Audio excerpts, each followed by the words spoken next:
BWF telah merilis jadwal lanjutan kualifikasi Olimpiade yang akan dimulai Januari 2021.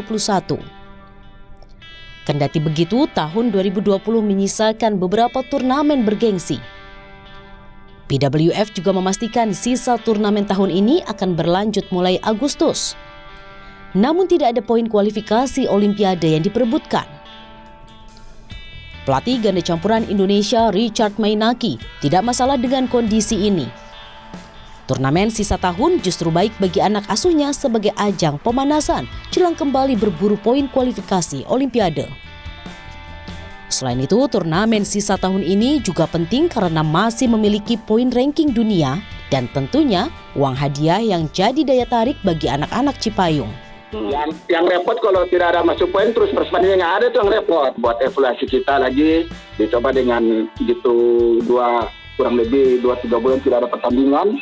Kita evaluasi lagi dengan ajang pemanasan itu kita bisa lihat apa lagi yang harus dibenahi.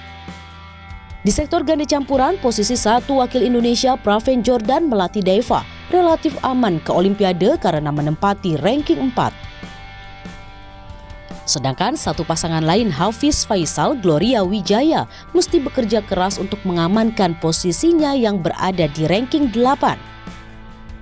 Mereka wajib menambah poin untuk menjaga jarak dari kejaran pasangan di bawahnya.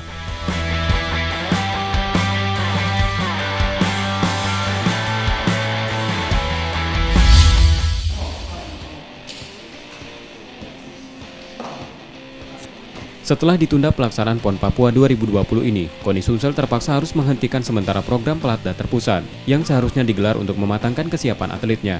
Rencananya KONI Sumsel baru akan kembali menggelar Pelatda Terpusat pada pertengahan tahun 2021 mendatang. Meski persiapan dihentikan, KONI tetap optimis 115 atlet yang akan turun di 16 cabur PON Papua mampu berprestasi lebih baik dari PON sebelumnya. Di PON Jabar 2016 lalu, Sumsel hanya mampu menduduki peringkat 21 perolehan medali. Saya kira target yang realistis adalah kita berupaya untuk meningkatkan peringkat.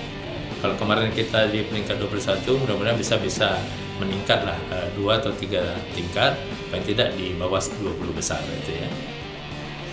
Selain itu, setelah resmi ditunda, KONI Sumsel terpaksa harus merancang ulang kebutuhan dana persiapan atletnya tahun depan.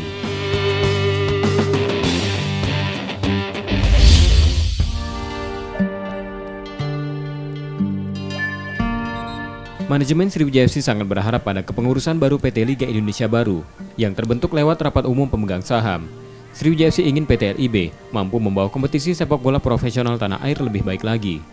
Selain itu, Sriwijaya FC ingin permasalahan tunggakan dana subsidi Laskar Wongkito beberapa waktu terakhir dapat segera diselesaikan, sehingga tidak ada lagi polemik yang membelit klub peserta kompetisi dan PT LIB. Kalau melihat belakang, kualitas kompetisi memang ada beberapa hal yang masih perlu disempurnakan. Masalah yang pertama tadi sudah kami sampaikan, masalah penjadwalan, masalah pelaksanaan yang masih tidak sama gitu, dari antara kota lain dengan ini secara standar itu tidak sama begitu.